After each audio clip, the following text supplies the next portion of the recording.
ಬೆಂಗಳೂರಿಗೆ ರಾಹುಲ್ ಗಾಂಧಿ ಅವರು ಆಗಮನ ಹಿನ್ನೆಲೆ ಭದ್ರತೆಗಾಗಿ 6,000 ಪೊಲೀಸ್ ಸಿಬ್ಬಂದಿಯನ್ನ ನಿಯೋಜನೆ ಮಾಡಲಾಗಿದೆ. ಕಟ್ಟುನಿಟ್ಟಿನ ಭದ್ರತೆ ಇರಲೇಬೇಕಾಗುತ್ತೆ. ಇಂತಹ ಪ್ರತಿಭಟನೆಗಳು, ಹೋರಾಟಗಳು ಆಗುವಂತ ಸಂದರ್ಭದಲ್ಲಿ ಕೆಲ ಕಿಡಿಗೇಡಿಗಳಿರ್ತಾರೆ. ಕಲ್ಲು ತೂರಾಟನೋ ಅಥವಾ ಚಪ್ಪಲಿ ಎಸೆತನೋ ಇಂತಹ ಪ್ರಕರಣಗಳು ಈ ಹಿಂದೆ ನಡೆದಿರೋದನ್ನ ನೀವು ಗಮನಿಸಿದ್ದೀರಾ.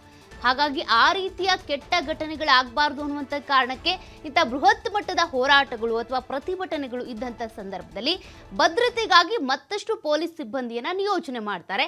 ಸದ್ಯ 6,000 ಪೊಲೀಸ್ ಸಿಬ್ಬಂದಿಯ ನಿಯೋಜನೆ ಮಾಡಲಾಗಿದೆ.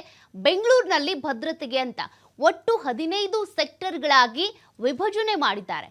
ಪ್ರತಿ ಸೆಕ್ಟರ್ನಲ್ಲಿ ಓರ್ವ ಡಿಸಿಪಿ ನೇತೃತ್ವದಲ್ಲಿ ಭದ್ರತೆ ಇರುತ್ತೆ. ಇನ್ನು ತಾತ್ಕಾಲಿಕವಾಗಿ ಕಂಟ್ರೋಲ್ ರೂಮ್ ಅನ್ನು ತೆರೆದು ಭದ್ರತಾ ಕಾರ್ಯವನ್ನು ಕೂಡ ಕೈಗೊಳ್ಳಲಾಗ್ತಾ ಇದೆ. ಲೋಕಸಭೆಯ ವಿಪಕ್ಷ ನಾಯಕ ಅಷ್ಟೇ ಅಲ್ಲ, ಇಷ್ಟೆಲ್ಲ ಆರೋಪಗಳನ್ನು ಹೊತ್ತು ಬರ್ತಾ ಇದ್ದಾರೆ. ಪ್ರತಿಭಟನೆಯ ಸಂದರ್ಭದಲ್ಲಿ ದಾಖಲೆಗಳನ್ನ ಕೂಡ ಬಿಡುಗಡೆ ಮಾಡ್ತಾರೆ. ಈಗಾಗಲೇ ದಾಖಲೆಗಳನ್ನ ಕೊಟ್ಟಿದ್ದಾರೆ, ಎಲ್ಲೆಲ್ಲಿ ಈ ರೀತಿಯಾಗಿ ಮತಗಳ್ಳತನ ಆಗಿದೆ ಅಂತ. ಮಹದೇವಪುರದಲ್ಲೇ ಎಷ್ಟು ಮತಗಳ್ಳತನ ಆಗಿದೆ ಅನ್ನೋದ್ರ ಬಗ್ಗೆ ಕೂಡ ಡೇಟಾ ರಿಲೀಸ್ ಮಾಡಿದ್ದಾರೆ. ಇನ್ನು ಪ್ರತಿಭಟನಾ ನಿರತರ ನಡುವೆ 500 ಸಿಬ್ಬಂದಿ ನಿಯೋಜನೆ ಆಗಿದೆ. ಮಹಾರಾಣಿ ಕಾಲೇಜು ಜಂಕ್ಷನ್ ಇರ್ಬೋದು, ಶೇಷಾದ್ರಿಪುರಂ ರಸ್ತೆ, ಮೆಜೆಸ್ಟಿಕ್, ಉಪ್ಪಾರಪೇಟೆ, ಕಾಟನ್ ಪೇಟೆ ಹಾಗೂ ಕೆಂಪೇಗೌಡ ಬಸ್ ನಿಲ್ದಾಣ, ಸಂಗೊಳ್ಳಿ ರಾಯಣ್ಣ ರೈಲ್ವೆ ನಿಲ್ದಾಣದಲ್ಲೂ ಕೂಡ ಬಿಗಿ ಬಂದೋಬಸ್ತನ್ನು ವಹಿಸಲಾಗ್ತಾ ಇದೆ. ಡಿಸಿಪಿಗಳ ನೇತೃತ್ವದಲ್ಲಿ 15 ಸೆಕ್ಟರ್ಗಳಲ್ಲಿ ಸಿಬ್ಬಂದಿ ನಿಯೋಜನೆಯನ್ನ ಮಾಡ್ತಾ ಇದ್ದಾರೆ. ಪ್ರತಿಭಟನಾ ಮೆರವಣಿಗೆ ಸಾಗುವ ಮಹಾರಾಣಿ ಜಂಕ್ಷನ್ನಲ್ಲೂ ಕೂಡ ಮುಖ್ಯ ಚುನಾವಣಾ ಆಯುಕ್ತ ಕಚೇರಿ ಹಾಗೂ ಕಾವೇರಿ ಗೆಸ್ಟ್ ಹೌಸ್ ಮತ್ತೆ ಈ BMC ಹಾಸ್ಟೆಲ್ ಇರ್ಬೋದು, ಓಣಿ ಆಂಜನೇಯ ದೇವಾಲಯ, ಅಂದರೆ ಇಲ್ಲೆಲ್ಲ ಕಡೆನೂ ಕೂಡ ಭದ್ರತೆ ಇರುತ್ತೆ.